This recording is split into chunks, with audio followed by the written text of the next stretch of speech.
જય જવાન જય કિસાન કિસાન માહિતી ચેનલમાં બધા ખેડૂત મિત્રોનું હાર્દિક સ્વાગત છે। હવે આપણે ઘણા સમયથી વિડીયો મૂકી નહોતા થઈ ગયા આપણા પર્સનલ અમુક ઇસ્યુના કારણે, અને થોડુંક કામનું ટેન્શન પણ આપણે ખેડૂત મિત્રો વધારે હતું, જેથી કરીને આપણે વિડીયો બનાવી નહોતા થઈ ગયા। તો આજે આપણે જે વિડીયો બનાવવાનો છે ને બહુ મહત્ત્વનો વિડીયો છે, એટલે કે આંબાના બગીચાની અંદર બાગાયતી પાકની અંદર મહત્ત્વપૂર્ણ વિડીયો આજે આપણે બનાવવાનો છે। અને ખાસ કરીને અત્યારે ચોમાસાનો સમય છે, ચોમાસા દરમિયાન આંબાના બગીચાની અંદર એટલે કે બાગાયતી પાકની અંદર હવે કઈ જાતની આપણે કાળજી લેવી, કેવી માવજત કરવી, જેથી કરીને આપણે આંબાની સારું એવું આંબાની અંદર આવતા વર્ષમાં આપણે ઉત્પાદન લઈ શકીએ। નહીંતર પછી કેવું થાય કે આપણે ચોમાસા દરમિયાન જો કાંઈ પણ માવજત આંબાની નહીં કરીએ તો આવતા વર્ષમાં ઉત્પાદન પણ આપણે એવું જ મળશે, એટલે કે મીડિયમ માપે મેળે આપણે ઉત્પાદન મળે ન મળે। પણ અત્યારે આપણે થોડીક માવજત કરી લઈએ તો આપણે આવતા વર્ષમાં પણ ઉત્પાદન સારું મળે। ગયા વર્ષે પણ આપણે તમે અમારા આંબા જોઈ શકો છો, બેસ્ટ ઉત્પાદન આપણે લીધું હતું, અને બહુ સારી ક્વોન્ટિટીમાં, એટલે કે ઉત્પાદન પણ સારું એવું, જે આંબાની અંદર કેરી છોટવાના ચાન્સીસ આપણે બહુ વધારે હતા, અને કેરીનું ઉત્પાદન પણ વધારેમાં વધારે આપણે નીકળ્યું હતું દર વર્ષે। એના આગલા વર્ષે પણ ઉત્પાદન સારું નીકળ્યું હતું, અને આ ગયા વર્ષે પણ બહુ સારું। એટલે અત્યારે આપણે આ જૂન મહિનો તો હોયો ગયો છે, અને હવે જુલાઈ મહિનો પણ જવાની તૈયારીમાં છે। એટલે આપણે આ જુલાઈ મહિનો અત્યારે વરસાદી માહોલ છે, અને હવે ટૂંક સમયમાં પાછી હવામાન ખાતાની આગાહીઓ પણ છે કે ભાઈ 25 તારીખથી 30 જુલાઈ સુધીમાં બહુ સારા વરસાદ, એટલે કે સાર્વત્રિક વરસાદ પણ થવાના છે। એટલે હવે આપણે આંબામાં કઈ જાતની કાળજી લેવી જોઈએ, કયા ખાતર વાપરવા, કઈ દવાનો યુઝ કરવો, જેથી કરીને આપણે આવતા વર્ષની અંદર ઉત્પાદન સારું લઈ શકીએ અને સારી ક્વોલિટી બનાવી શકીએ।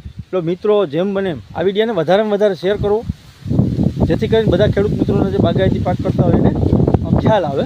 થોડીક પવનની ગતિ વધારે છે એટલે થોડોક અવાજ તમને પવનનો વધારે આવતો હોય છે ખેડૂત મિત્રો।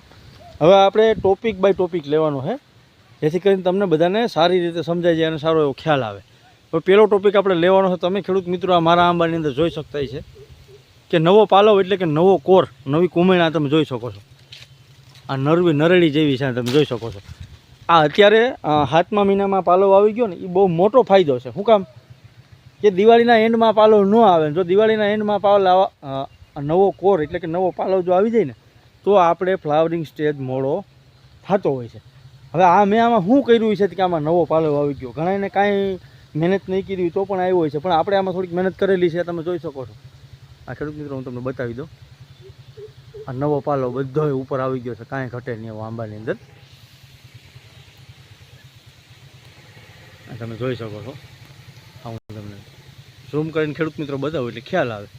આ બધા આંબાની અંદર આપણે નવો પાલવ આવી ગયો છે, પણ હવે આ નવો પાલવ અત્યારે આવ્યો છે તો એની સામે આમાં રોગ જીવાત પણ હોય, રોગ જીવાતનું પ્રમાણ પણ હોય, તો એના માટે આપણે ખાસ ખેડૂત મિત્રો યાદ રાખજો કે ચોમાસા દરમિયાન આપણે 2 દવાના હલકા એવા છંટકાવ કરવાના છે ને, સામાન્ય દવા છે, હાવ નોર્મલી, આની કોઈ બહુ મોટો ખર્ચો પણ નથી, કારણ કે આવો પાલવ આવે ને ત્યારે આમાં એક દવાનો છંટકાવ સામાન્ય હેવી ડોઝ ન મારવો, પણ સામાન્ય છંટકાવ કરી દેવો। ચોમાસા દરમિયાન 2 છંટકાવ કરવા જરૂરી છે, આ મહત્ત્વના છે ખેડૂત મિત્રો, જેથી કરીને આપણે આગેતું ઉત્પાદન લેવા માટે થઈને આ 2 છંટકાવ કરવા પડે છે। હું તમને એક જીવાત પણ બતાવું છું, જોઈ શકો છો। આ મને ઓલી મિલીબાગ જેવું લાગે છે, છતાં આમાં કોઈને ખબર હોય તો ખેડૂત મિત્રો કોમેન્ટ કરજો, તમે જોઈ શકો છો। આપણે બોવાને પવનનું હલે છે, આ જીવાત કઈ છે નહીં, 100% તો મિલીબાગ જેવું લાગે છે। આ શું કરે છે, પાંદડાને ખાય છે, જો તમે, એટલે નવો જે આપણો પાલવ આવ્યો હોય ને એના ખાઈ જાય છે, અને પરિણામે આપણે દિવાળીના એન્ડ આજુબાજુ જો નવો પાલવ આવે તો આપણે નુકસાની આવે ફ્લાવરિંગમાં।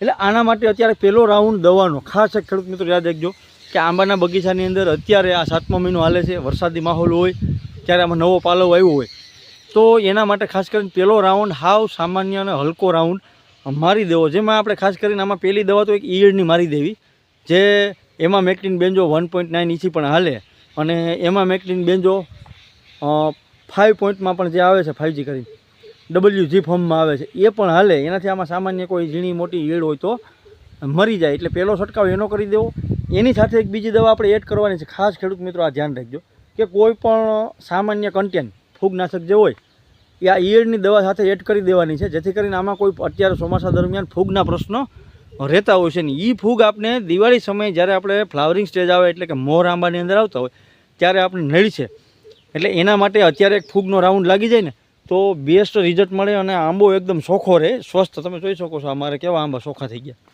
એટલે કે આખતરું આપણે જો આયોજન કરીએ ને બાગાયતી પાકને તો ખેડૂત મિત્રો અત્યારે આમાં કાંઈક નફો વધે છે, નહીંતર પછી આમાં કાંઈ નફો રહેતો નથી.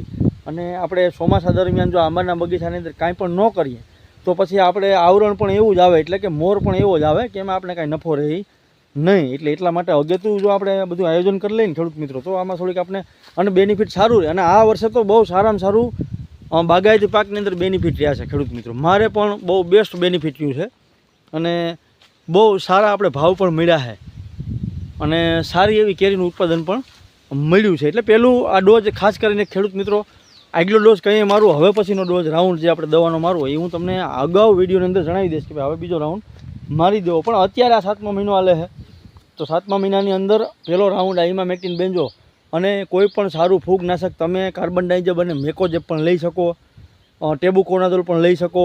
એટલે આવું સામાન્ય કન્ટેન્ટ મારું. બ્લુ કોપર પણ તમે લઈ શકો. જો બ્લુ કોપરનો તમે છંટકાવ કરો ને ખેડૂત મિત્રો તો બહુ બેસ્ટ થાય, કારણ કે બ્લુ કોપર છે એ બધી ફૂગમાં કામ આપશે અને સારામાં સારું કાળી ફૂગમાં કામ આપશે, સફેદ ફૂગમાં કામ આપશે. એટલે આંબાની અંદર કોઈ પણ રોગ નહીં હોય તો આપણો આંબો એકદમ નિરોગી છે તો બેસ્ટ રિઝલ્ટ મળશે. હવે બીજો મુદ્દો આપણો મેન, આખતરું જો મોર આવે તો ખેડૂત મિત્રો પૈસા વધારે થાય, બધાને ખબર પડે.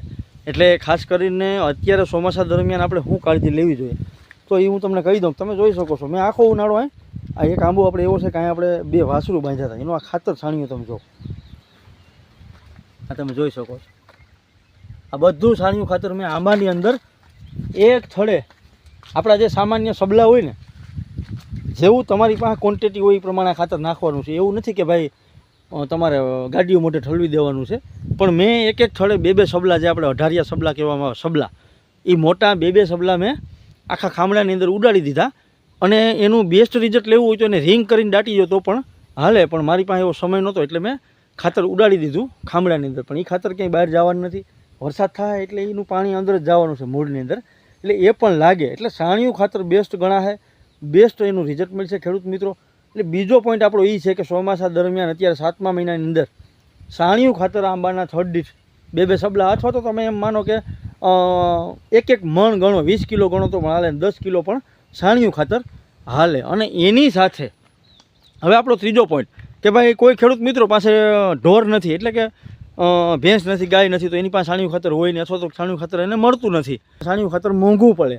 તો બીજો પોઈન્ટ એ છે ખાસ ખેડૂત મિત્રો અત્યારે 7મા મહિનાની અંદર જે માવજત કરવાની હોય આંબાની વહેલું અગેતું ફ્લાવરિંગ લેવા માટે, તો એમાં તમે ડીએપી છે, પોટાશ, આનું કોમ્બિનેશન અને એક જે આપણે મરઘાની સરેક આવે છે એ પણ હાલે. આનું કોમ્બિનેશન કરી ડીએપી અથવા 12-32 હોલ હાલે, અથવા સિંગલ સુપર સલ્ફેટ આવે છે એ પણ હાલે, અને 12-32 હોલ ટૂંકમાં કોઈ પણ એક. અને સાથે મુરઘાનું ખાતર હોય, તમને મુરઘાનું ખાતર જે મુરઘા કેન્દ્ર હોય ત્યાંથી તમને મળી જાય છે, ટનનો ભાવ હોય એનો, એટલે એટલું બધું મોંઘું પણ નથી આવતું, સસ્તું પડે છે. આ એકદમ ગરમ ખાતર હોય છે મુરઘાનું હોય ને, જે ગરમાળો મળે એના કારણે દિવાળીનો સમય આવે તો આપણા આંબામાં ફ્લાવરિંગ દિવાળીના એન્ડમાં ટૂંકમાં દિવાળી પછી પણ ફ્લાવરિંગ આવવા માંડે. એટલે આ 2 થી 3 કામ જે મહત્ત્વના ખેડૂત મિત્રો કરવા જોઈએ અત્યારે 7મા મહિનાની અંદર, તો આપણે આંબાના પાકની અંદર એટલે કે બાગાયતી પાકની અંદર વહેલું ફ્લાવરિંગ લાવી શકીએ. અને એક બેસ્ટ જે આનો મુદ્દો છે કે ભાઈ વધારેમાં વધારે આપણે આગેતું ફ્લાવરિંગ એટલે કે આખતરું મોર ફોડવો હોય તો શું કરવું એનો નેક્સ્ટ વિડીયો ખેડૂત મિત્રો હું બનાવવાનો છે. એટલે આપણી ચેનલને સબસ્ક્રાઈબ કરી લેજો. નેક્સ્ટ વિડીયોમાં તમને પ્રોપર માહિતી મળવાની છે કે ભાઈ આગેતું ફ્લાવરિંગ કેવી રીતે આંબાની અંદર લેવું. જય